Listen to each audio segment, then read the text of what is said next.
வணக்கம் தலைவா, அனைவருக்கும் இனிய வணக்கம். இன்றைக்கி நம்ம இந்த ஒரு வீடியோவில் எதை பற்றி பார்க்க போகிறோம் அப்படின்னு பார்த்தீங்கன்னா, டிஎன்பிஎஸ்சியில் வந்திருக்கு முக்கியமான தகவல்களை பற்றி இந்த ஒரு வீடியோவில் நம்ம பார்க்கலாங்க.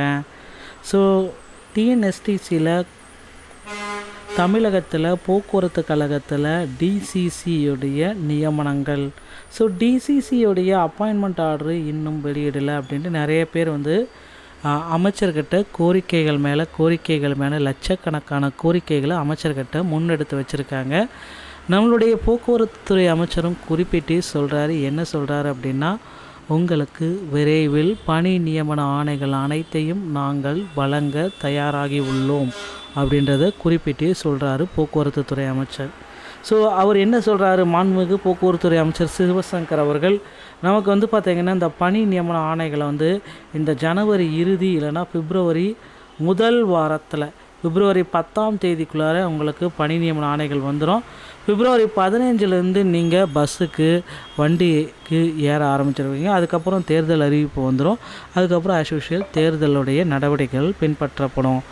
ஒருவேளை இது நடக்கலை அப்படின்னா, தேர்தல் தேதிகள் வெளியிட்டாங்க அப்படின்னா அப்பாயின்மெண்ட் ஆர்டர் போடுறதில் கொஞ்சம் சிக்கல்கள் கண்டிப்பாக நிலவும்.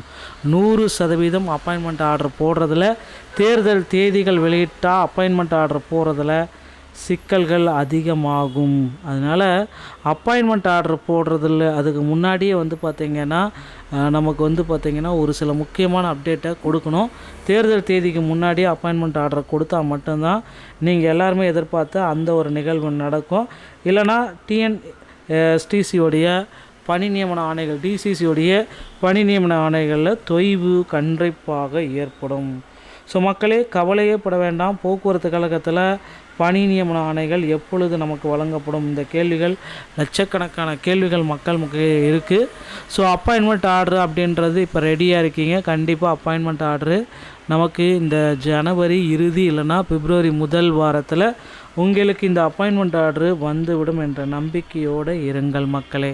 ஸோ நீங்கள் போக்குவரத்து கழகத்தில் தற்சமயம் சில முக்கியமான முடிவெடுக்க தயாராகி கொண்டிருக்கீங்க.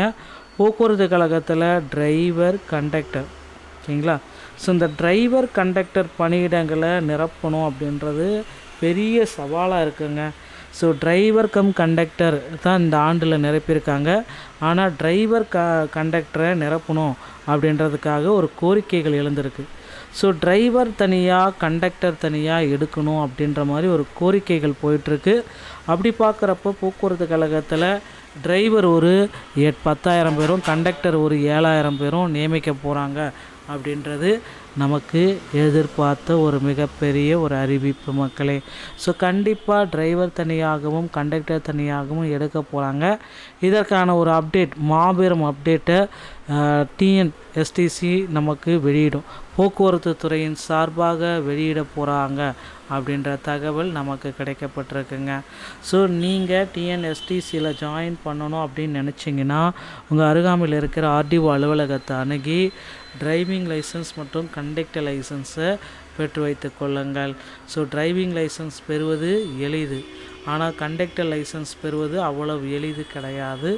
தமிழ்நாடு திறன் மேம்பாட்டு கழகத்தின் மூலமாக மட்டும்தான் இந்த கண்டக்டர் லைசன்ஸு உங்களுக்கு கிடைக்கும். ஸோ அதனால் தமிழ்நாடு திறன் மேம்பாட்டு கழகங்கள் மூலமாக உங்களுக்கு கண்டக்டர் லைசன்ஸ் கிடைக்க போகுது மக்களே. ஸோ அதனால் ரெடி ஆகிக்கோங்க. தமிழ்நாடு திறன் மேம்பாட்டு கழகத்தின் மூலமாக கண்டக்டர் லைசன்ஸை பெற தயாராகி கொள்ளுங்கள். ஸோ எப்பொழுது வேண்டுமானாலும் அடுத்தடுத்து கண்டக்டர் லைசன்ஸ்னால் ஃபஸ்ட் எய்ட் சான்றிதழ் வழங்குவாங்க.